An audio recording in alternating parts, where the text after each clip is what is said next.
മിത്രത്തിലേക്ക് വന്നപ്പോൾ അതിൽ എന്തെല്ലാം പ്രതിസന്ധികൾ സാറ് നേരിടേണ്ടി വന്നിട്ടുണ്ട്? ഈ മിത്രത്തെ സംബന്ധിച്ചോളം ഒരു ഫ്രാഞ്ചൈസി കൊടുക്കുകയാണ് ചെയ്തത്. അവിടെ സംബന്ധിച്ചോളം എന്നെ സംബന്ധിച്ചോളം ഞാൻ ഈ കാര്യങ്ങളൊക്കെ എനിക്ക് അറിയാവുന്ന ആളാണ്. പിന്നെ നല്ലൊരു ശക്തമായ ടീമും ഉണ്ടായിരുന്നു. പിന്നെ അവിടെ വന്നൊരു ബുദ്ധിമുട്ടെന്ന് വെച്ചാൽ ആ കൊറോണ സമയത്താണ്. ശരിക്കും ആ കൊറോണ സമയത്ത് ഞങ്ങൾ തീരുമാനിച്ചാണ് ഇതെല്ലാം നിർത്താം എന്നുള്ള കണ്ടീഷൻ ഞങ്ങളുടെ ടീം തീരുമാനിച്ചതാണ്. ഞങ്ങളുടെ ടീം അടക്കം തീരുമാനിച്ചു.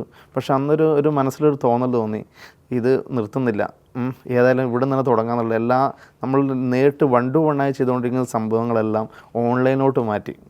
പിന്നെ ഇത് എസൻഷ്യൽ സർവീസ് ആയതുകൊണ്ട് തന്നെ ഈ ഓൺലൈൻ ജനസേവന കേന്ദ്രങ്ങൾ തുറന്നു പ്രവർത്തിക്കാമായിരുന്നു. അതുകൊണ്ട് തന്നെ ആ കാലഘട്ടത്തിൽ കൂടുതൽ വിജയം ഉണ്ടായത്. അതായത് സാറിന് ഉണ്ടായിട്ടുള്ള പ്രതിസന്ധിയാണ് വീണ്ടും തീർച്ചയായിട്ടും ഒരു സംരംഭത്തിലേക്ക് എത്തിയത്. അതുപോലെ തന്നെ മറ്റുള്ളവർക്കും അങ്ങനത്തെ ഒരു പ്രചോദനമാകാൻ വേണ്ടിയിട്ട് ഒരുപാട് ബ്രാഞ്ചസ് സാർ ഇട്ട് കൊടുത്തിട്ടുണ്ട്. അപ്പോൾ സാർ നേരത്തെ പറഞ്ഞൊരു 35,000 ഉണ്ടെന്നുണ്ടെങ്കിൽ പിന്നെ ഒരു കമ്പ്യൂട്ടറും ഒരു ചെറിയൊരു റൂമും നമുക്ക് സെറ്റാക്കിയിട്ട് നമുക്ക് ഈ ഒരു സ്ഥാപനം തുടങ്ങാൻ സാധിക്കുമെന്ന്. അപ്പോൾ ഇപ്പോൾ പ്രവാസ ലോകം കഴിഞ്ഞു വരുന്ന ഒരുപാട് ആൾക്കാരുണ്ട്. അപ്പോൾ അവർക്കും ഇത് വളരെ യൂസ്ഫുൾ ആയിരിക്കുള്ളൂ ഈ മിത്രം സ്റ്റാർട്ട് ചെയ്യാനായിട്ട്. പക്ഷേ ഇതിനെന്തെങ്കിലും ഒരു ഏജ് കാറ്റഗറി ഉണ്ടോ? ഇപ്പോൾ ഈ ഒരു പ്രായത്തിലുള്ളവർക്ക് സ്റ്റാർട്ട് ചെയ്യാൻ പറ്റുന്ന ഒരു കാറ്റഗറി അങ്ങനെ എന്തെങ്കിലും ഉണ്ടോ? അങ്ങനെ ഒന്നുമില്ല, ഒരു കാറ്റഗറി ഇല്ല. കാരണം ഞങ്ങൾക്ക് ഡോക്യുമെൻ്റായി വേണ്ടത് ആകെ ആധാർ കാർഡും പാൻ കാർഡുമാണ് അവരെ വേണ്ടു. പിന്നെ അവരെ സംബന്ധിച്ചുള്ള സർവീസ് മെൻറ്റാലിറ്റി ഉണ്ടാകണം. പിന്നെ അതേപോലെ തന്നെ ഒരു ജോലി ചെയ്യാനുള്ള ഒരു തോന്നലും വേണം. അല്ലാതെ വെറുതെ ഒരു രീതിയിൽ പോരാ, മടി പിടിച്ചാൽ ഒരു സർവീസ് മെൻറ്റാലിറ്റി ഉള്ള ഏതൊരാൾക്കും ചെയ്യാൻ പറ്റുന്നതാണ്. കാരണം അതിൻ്റെ വാല്യൂ എന്ന് പറയുകയാണെങ്കിൽ ഒരു നാട്ടിൽ തന്നെ പെൻഷൻ ഇല്ലാത്തവർ പെൻഷനായി കൊടുക്കാം, പാസ്പോർട്ട് ഇല്ലാത്തവർക്ക് പാസ്പോർട്ടായി കൊടുക്കാം. അങ്ങനെ ഒരാൾ ജനന സർട്ടിഫിക്കറ്റ് മരണ സർട്ടിഫിക്കറ്റ് വരെ ഓൺലൈനാണ് ചെയ്യുന്നത്. ഇത്രയും സംവിധാനങ്ങൾ ചെയ്തു കൊടുത്ത് ഒരു മാന്യമായ വരുമാനം ഉണ്ടാക്കാൻ പറ്റുന്ന ഒരു അവസരമാണ്.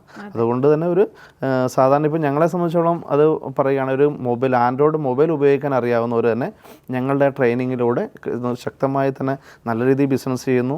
പിന്നെ അതേപോലെ തന്നെ വീട്ടിലിരിക്കുന്ന കല്യാണമെല്ലാം കഴിഞ്ഞു, പല നാട്ടിൽ നിന്ന് വന്ന് കല്യാണമെല്ലാം കഴിഞ്ഞ് ഉള്ള സ്ത്രീകളൊക്കെ വെറുതെ ഇരിക്കുന്നവർ ഇതിനെക്കുറിച്ച് മനസ്സിലാക്കി അവർക്കൊരു ശക്തമായൊരു തൊഴിൽ, ഒരു സ്വന്തമായിട്ടൊരു ബിസിനസ് ആരംഭിച്ച് ധാരാളം ആൾക്കാർ ചെയ്യുന്നുണ്ട്. അപ്പം ഇത്രയും നേരം നമ്മൾ പറഞ്ഞത് ഒരുപാട് ഫെസിലിറ്റീസ് നമ്മൾ പ്രൊവൈഡ് ചെയ്യുന്നുണ്ടെന്ന് പറഞ്ഞു. പക്ഷേ ഇതുമായിട്ട് ബന്ധമില്ലാത്തൊരു സ്ഥാപനം വരികയാണ്, ഈ മിത്രത്തിനോട് വരികയാണെങ്കിൽ അവരുമായിട്ട് എങ്ങനെയാണ് അസോസിയേറ്റ് ചെയ്യാൻ പറ്റുക? ലൈക്ക് മാർക്കറ്റിംഗ് ഫീൽഡിലൊക്കെ അവരെ ഹെൽപ്പ് ചെയ്യുന്നുണ്ടോ? തീർച്ചയായും ഉണ്ട്. അതായത് ഈ മിത്രം 3 രീതിയിലാണ് ചെയ്യുന്നത്. ഒന്ന്, ഒരു നാട്ടിലൊരു ജനസേവന കേന്ദ്രം ഉണ്ടാക്കി ഒരു വ്യക്തിക്ക് ഒരു ചെറിയൊരു ബിസിനസ്, അതായത് സ്വയം തൊഴിൽ പോലെയുള്ള ഒരു ബിസിനസ്, ഒന്നോ അതിൽ 2 3 ആൾക്ക് തൊഴിൽ കൊടുക്കാൻ പറ്റുന്ന രീതിയിലാണ് സാധാരണ ഫ്രാഞ്ചൈസി ബിസിനസ്. പിന്നെ രണ്ടാമത് ഉള്ളതാണ് white label business. White label പറഞ്ഞാൽ ഈ മിത്രം എന്നത് ഞങ്ങളുടെ ബ്രാൻഡാണ്.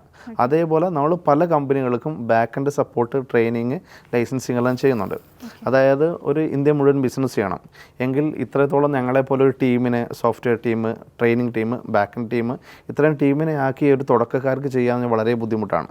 അങ്ങനെയുള്ളവർക്ക് ഈ back end support, training, software കൈകാര്യം ചെയ്ത് ഞങ്ങൾ ചെയ്യുന്നുണ്ട്.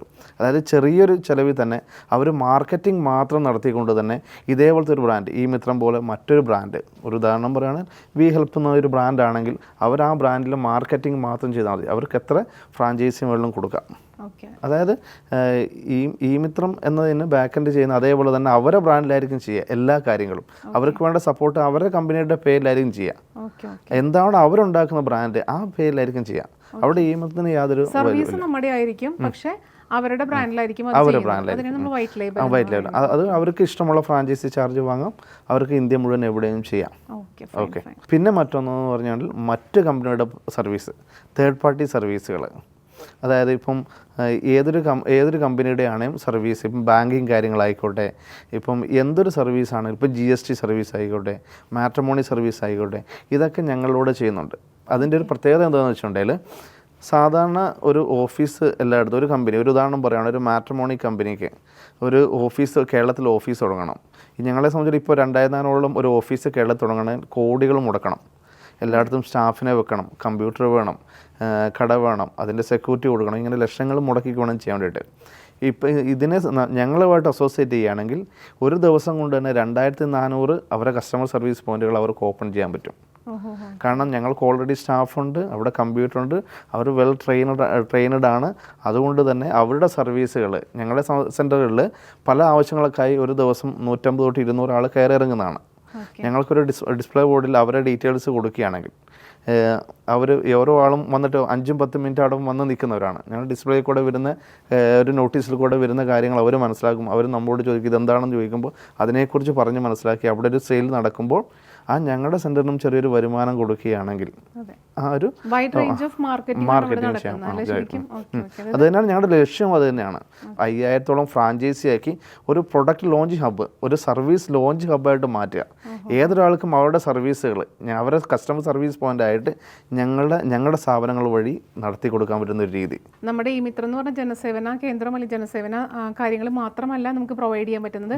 ഒരുപാട് കമ്പനികൾ വരികയാണെങ്കിൽ അവരുടെ അസോസിയേറ്റ് ചെയ്ത് അവരുടെ മാർക്കറ്റിംഗ് ആയിട്ടുള്ള എല്ലാ കാര്യങ്ങളും നമുക്ക് ചെയ്തു കൊടുക്കാനായിട്ട് സാധിക്കും. അതായത് നമ്മുടെ സ്ഥാപനത്തിൽ വരികയാണെങ്കിൽ എല്ലാ സേവനങ്ങളും ഞങ്ങളുടെ സെൻറ്റർ വഴി നടത്താൻ പറ്റും. ഇനി സാറിനോട് മറ്റൊന്നും ചോദിക്കാനുള്ള, എന്താണ് ഇതിന്റെ എക്സ്പാൻഷൻസ് അല്ലെങ്കിൽ അതർ ഫെസിലിറ്റീസ് എന്തൊക്കെയാണ് പ്രൊവൈഡ് ചെയ്യാനായിട്ട് ഉദ്ദേശിക്കുന്നത്? ഈ മിത്രത്തെ സംബന്ധിച്ചോളം 2026 ആകുമ്പോഴത്തേനും 5000-ഓളം ഫ്രാഞ്ചൈസി കേരളത്തിലുണ്ടാക്കി ഒരു പ്രൊഡക്റ്റ് ലോഞ്ച് ഹബ്ബ് അല്ലെങ്കിൽ സർവീസ് ലോഞ്ച് ഹബ്ബാക്കി മാറ്റുക എന്നാണ് ഈ മിത്രത്തിൻ്റെ ഉദ്ദേശം. അപ്പം ഇപ്പം നമ്മുടെ കേരളത്തിൽ ജനസേവന ഈ മിത്രം കേന്ദ്രങ്ങളുണ്ട്.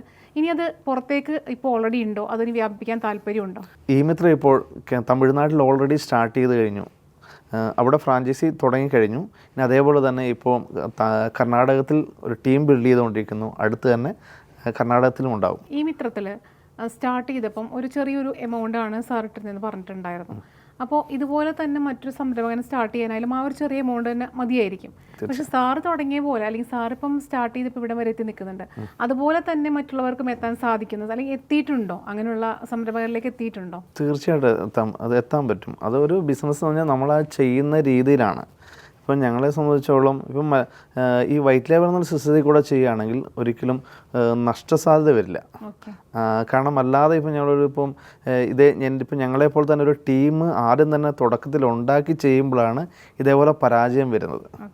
ഓക്കെ, കാരണം ഇത്രത്തോളം ഈ തുടക്കത്തിൽ ഇത്രത്തോളം ഫ്രാഞ്ചൈസി ഒന്നും വരില്ല, ചെറിയ ഫ്രാഞ്ചൈസി വന്നില്ല. അന്നേരം ഈ ഇത്രയും വലിയ ടീമിനെ മെയിൻറ്റെയിൻ ചെയ്യാൻ പറ്റില്ല. അതുകൊണ്ടാണ് പല കമ്പനികളും വന്ന് നിർത്തിപ്പോകുന്നത്. ഒരു സ്ഥാപനം തുടങ്ങിയിട്ടുണ്ടെങ്കിൽ അത് തുടങ്ങാനായിട്ട് ചിലപ്പോൾ ഭയങ്കരമായിട്ട് സപ്പോർട്ടൊക്കെ നമുക്ക് ലഭിച്ചിരിക്കും. പക്ഷേ അതിൻ്റെ ട്രെയിനിങ് ആയാലും അല്ലെങ്കിൽ അതിൻ്റെ മെയിൻ്റനൻസ് ആയാലും അതിൻ്റെ കണ്ടിന്യൂറ്റി പോകുമ്പോഴായാലും നമുക്ക് ചിലപ്പോൾ ആ സപ്പോർട്ട് കിട്ടിയെന്ന് വരില്ല. അപ്പോൾ സാറിൻ്റെ ഈ ഒരു ശാഖകളിലേക്ക് വരുമ്പോൾ അവർക്ക് എത്രത്തോളം അവർ ക്ലാസ് ആയാലും ട്രെയിനിങ് ക്ലാസ് ആയാലും ഒക്കെ സാർ എത്രത്തോളം കൊടുക്കുന്നുണ്ട് അവർക്ക്? കൃത്യമായി ഞങ്ങളൊരു സിസ്റ്റമുണ്ട്.